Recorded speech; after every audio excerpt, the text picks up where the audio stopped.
Spoštovane gledalke, cenjeni gledalci, lepo pozdravljeni v dnevnem pregledu zanimivega dogajanja na Celjskem v oddaji Dogodki dneva. Celjski župan Matija Kovač je sprejel nemško veleposlanico. V Cinkarni Celje načrtujejo trajnostno preobrazbo. Nov žalski vrtec naj bi bil zgrajen do letošnjega septembra. V finalu državnega prvenstva v futsalu bodo Celjanke naskakovale svoj 5. naslov prvakinj. Celje je obiskala veleposlanica Zvezne republike Nemčije v Sloveniji. Na mestni občini Celje so jo sprejeli župan Matija Kovač, v.d. direktorja občinske uprave Gregor Deleja in podžupan Uroš Lesjak. Veleposlanica je Celje obiskala še preden se je zaradi dela preselila v Slovenijo. Županom sta se pogovarjala o prijateljskih odnosih, ki jih Celje goji z nemškim mestom Singen, pri čemer je veleposlanica izrazila željo, da bi se v mesecu aprilu udeležila uradnega odprtja Zingenske ulice. Po besedah veleposlanice tako tesna prijateljstva med mesti niso običajna, zato zelo spodbuja mednarodno sodelovanje nemških mest. Navdušena je tudi nad dejstvom, da se 2 ulici v knežjem mestu imenujeta po nemških mestih. Veleposlanica se je vpisala v knjigo častnih gostov mesta Celje, župan pa je v spomin na obisk podaril knjigo Barbara Celjska, avtorice Rolande Fugger-Germadnik. V Cinkarni Celje letos še bolj intenzivno kot v preteklih letih načrtujejo trajnostno preobrazbo. Ta je usmerjena v zagotavljanje lastnih virov energije, zmanjšanje obremenitve okolja, s tem pa tudi zniževanje ogljičnega odtisa podjetja. V Cinkarni Celje so že lani začeli postavljati sončne elektrarne, letos s postavitvami nadaljujejo in s tem sledijo smernicam za trajnostno preobrazbo podjetja. Trenutno imamo priklopljene 2 MW pika moči, do konca tega meseca pa bomo skupaj tudi še z eno streho v poslovni enoti Mozirje dosegli 3,6 MW pika priključne moči. S tem še nismo zaključili gradnje sončnih elektrarn. Naslednji korak sledi še tu na lokaciji v Celju, ampak na strehah, ki zahtevajo dodatno prilagoditev, zato nekoliko v kasnejši fazi in pa v planu oziroma preverjanju imamo tudi gradnjo sončne elektrarne tu pred upravno stavbo na parkirišču. Zadnji korak je načrtovana postavitev sončne elektrarne na odlagališču nenevarnih odpadkov Bukovžlak, kjer so izzivi še nekoliko večji in kjer pravzaprav moramo najprej zaključiti sanacijo, ki je še v teku. Ob sončnih elektrarnah je v načrtu še nadgradnja proizvodnje žveplove kisline, kjer bi s paro iz proizvodnega procesa prav tako lahko proizvajali električno energijo. Mi kislino namreč proizvajamo s sežigom žvepla, pri tem pa se sproščajo ogromne količine toplotne energije in sicer v obliki pare. Trenutno je naša proizvodnja žveplove kisline zastavljena tako, da dela na tlaku 24 barov in to paro direktno uporabljamo v proizvodnji titanovega dioksida.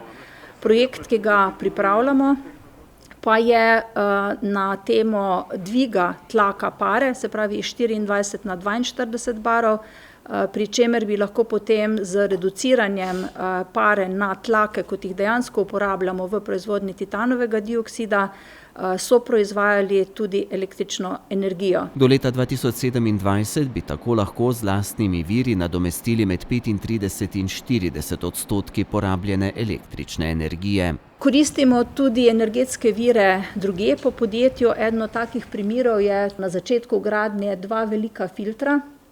Preko teh 2 filtrov bomo zbirali vroč zrak, ki prihaja iz hlajenja našega proizvoda, hkrati pa tudi vse vire prašenja znotraj proizvodne hale, s čimer bomo zmanjšali zaprašenost na delovnem mestu in pa pridobili vroč čist zrak, ki ga bomo uporabili v drugem procesu kot vstopni zrak, kar bo omogočilo seveda manjšo porabo plina. Z notranjo ponovno rabo so za 1/5 zmanjšali črpanje vode iz Hudinje, pripravljajo načrt vračanja in uporabe vode iz ojezeritve Bukovžlak, pilotno pa so že zagnali projekt čiščenja vode iz čistilne naprave Tremerje. V tem mesecu smo začeli z izvajanjem pilotnih poskusov.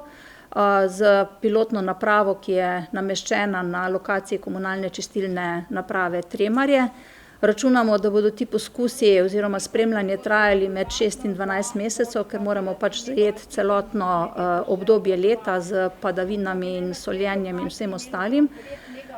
In ukolikor se bodo rezultati, tako kot pričakujemo, izkazali za pozitivne, seveda moramo potem poskrbeti za izgradnjo cevovoda od Tremarij do Cinkarne in za postavitev naprav za samo čiščenje tu na naši lokaciji.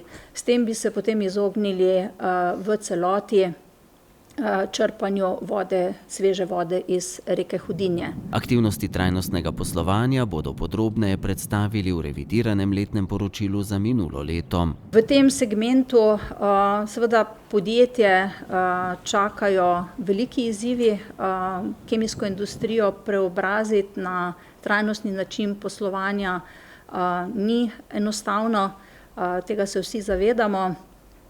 Potrebna bodo precejšnja sredstva in precejšen angažma in inovativnost vseh zaposlenih, ampak verjamemo, da nam bo to tudi v prihodnje lahko uspelo.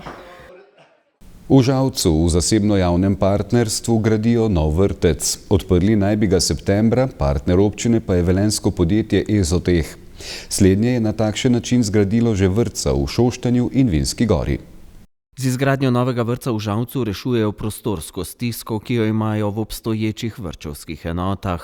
Verjamem, da bo vse končano do jeseni, da se bojo lahko otroci vselili v nov vrtec 1.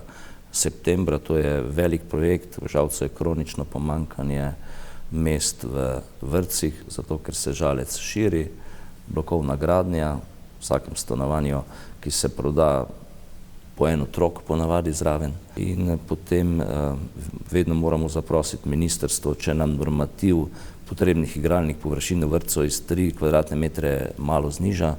No, zdaj bomo komaj zadostili standardom, ko bomo zgradili ta vrtec, ki bo omogočil nastanitev skoraj 200 otrokom. Dela tečejo po načrtu, občina pa v prihodnje načrtuje še gradnjo novega vrtca na Ponikvi, a ta se letos še ne bo začela. Letos, če dobimo projektno gradbeno dokumentacijo, če naredimo pripravljalna dela, mislim, da smo kar zmagali, ker nekaj se je zatikalo z pridobitvijo ustreznih zemljišč, ampak to smo zdaj nekako premagali. Načrtujemo, da bi se glavnina del pričela v naslednjem letu, končalo pa v prvi polovici leta 2025, ampak od tega projekta ne odstopamo, na tem projektu vztrajamo kljub vsem težavam in to bo tudi v našem proračunu kot ena večjih bremen, ampak mi vemo, da mi moramo to narediti. Še kak prizidek pa bo najverjetneje v prihodnosti potrebovala tudi žalska prva osnovna šola. V preteklem letu smo zgradili 4 učilnice na novo v Žalcu, s tem smo kratkoročno rešili prostorsko stisko v osnovni šoli Žalec. Zaenkrat prizidka še ne rabimo, ampak to bo pa stvar naslednjih nekaj let, ko bomo videli prognozo, tudi novogradnja stanovanjskih blokov in individualna gradnja v Žalcu, ki se krepi glede na strateško lego Žalca. Če bo več otrok in se bo dinamika še občutno spremenila, potem bo treba hitro razmisliti tudi o izgradnji prizidka k osnovni šoli v Žalcu.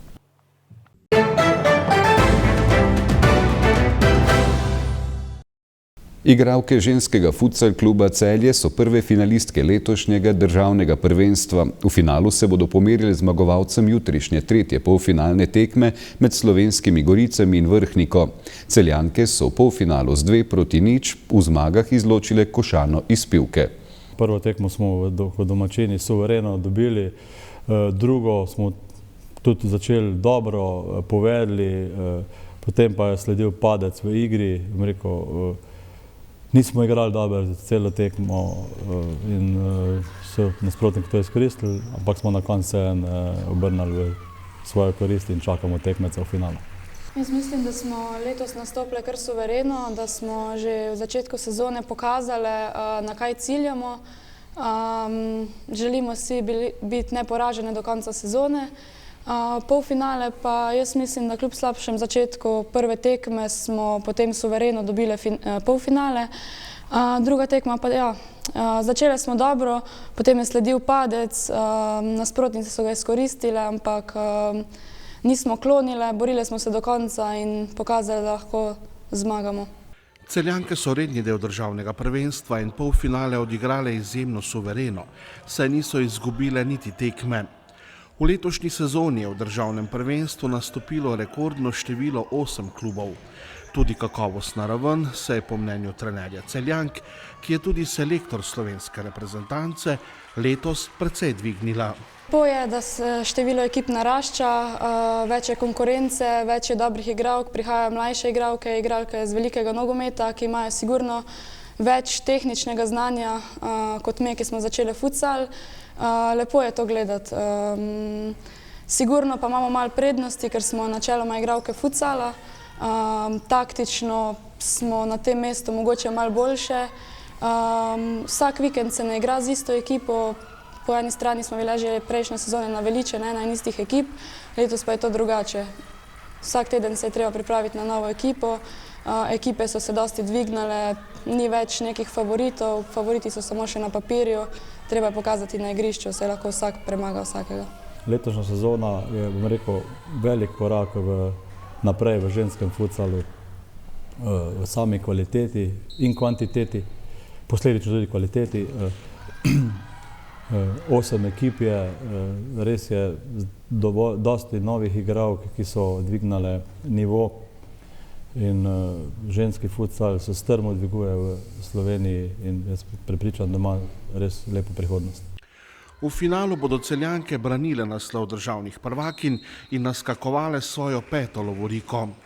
Glede na prikazano v dosedanjem delu sezone ter ob dejstvu, da je ravno v celjskem klubu zbrano tudi jedro slovenske reprezentance, bodo Celjanke, ne glede na tekmeca v finalni seriji, zagotovo v vlogi favoritin. Absolutno se strinjam, da glede na to, kakšna sezona smo imeli, da bomo v vlogi favorita, od tega ne bežimo, ampak to so samo na papirju. Napovedi, treba je to potrditi na igrišču, ampak jaz popolnoma zaupam svojim puncam in sem prepričan, da bomo tudi v finalu pravi in če bomo pravi, potem sem prepričan, da bomo letos spet imeli dovolj razlogov za slavje. V finalni seriji si v celjskem klubu, ki svoje domače tekme igra v dvorani Prve gimnazije v Celju, obetajo tudi dober obisk in izdatno podporo domačih navijačev. Pri nas ni vstopnine, zato že zdaj vabim vse navijače, da nas pridejo podpreti. Moram se pa zahvaliti tem navijačem, ki nas podpirajo, ker so v vedno večjem številu, tudi zdaj v Košani oziroma v Pivki. Na drugi polfinalni jih je bilo 20-30 in je bilo krasno vzdušje in pred takšno publiko je res lepo igrati in nam pomagajo tudi k uspehom. Jaz bi rada samo povedala, da igralkam res veliko pomeni ta podpora iz tribun in bi bile neizmerno hvaležne, če nas podprete. Trenutno imamo tudi na voljo navijaške majice, da tudi tribuno obarvamo zeleno, kar mislim, da je zelo lepa poteza tudi Žene Celja, da smo skupaj eno, da smo skupaj Celje. Finalna serija, v kateri se bo igralo na 3 zmage, se bo s prvo tekmo v Celju začela v soboto 18. marca. Slovenska moška rokometna reprezentanca je v kvalifikacijah za nastop na Evropskem prvenstvu, ki bo prihodnje leto v Nemčiji, v gosteh premagala Črno Goro. Izbranci selektorja Uroša Zormana so v dvorani Morača slavili z 32-29. Z 8 goli je bil najboljši strelec Slovenije, kapetan celjskega kluba Aleks Vlah. Slovenija in Črna Gora se bosta v nedeljo pomerili v Kopru. Moram reči kaj reči, ker samo čestitati ekipi, vsaka jim čast, pokazali karakter, željo, borbo, srce in v taki neki atmosferi, trdi moški tekmi, odlična atmosfera, polna dvorana in lahko sam res dam kapo dol. Imeli smo res v prvem polčasu, v drugem, jaz te moram reči žute minute, črne minute, ampak smo ostali mirni in tekmo na koncu zmagali. kar sem jaz rekel, da je na koncu zmagal rokomet in še enkrat fantom lahko več čestitam in čez 3 dni je nova tekma, treba se bo zbrati in spet potrditi to današnjo zmago, tako da ampak nas čaka spet ena izredno trda, močna moška tekma, tako da ampak verjamem, da bodo fanti ta pravi. Izjemno sem vesel in ponosen na svoje fante, da smo zdržali ves ta pritisk, atmosfera je bila res neverjetna, ampak pokazali smo karakter, pokazali smo srce in nadaljujemo tam, kjer smo končali na svetovnem prvenstvu, tako da res zelo pomembna zmaga v boju za prvo mesto v skupini, čaka nas še povratna tekma v nedeljo v Kopru, tako da jaz mislim, da je to več kot dovolj veliko in lepo povabilo na tekmo v nedeljo, da skupaj napolnimo dvorano in pričaramo vzdušje takšno, kot smo ga mi danes doživeli tukaj.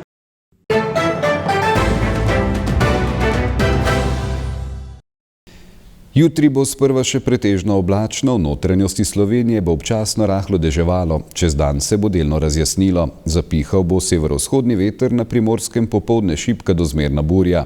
Najnižje jutranje temperature bodo na severu od 0 do 4, drugod od 5 do 9, najvišje dnevne od 9 do 13, na Primorskem do 17 stopinj.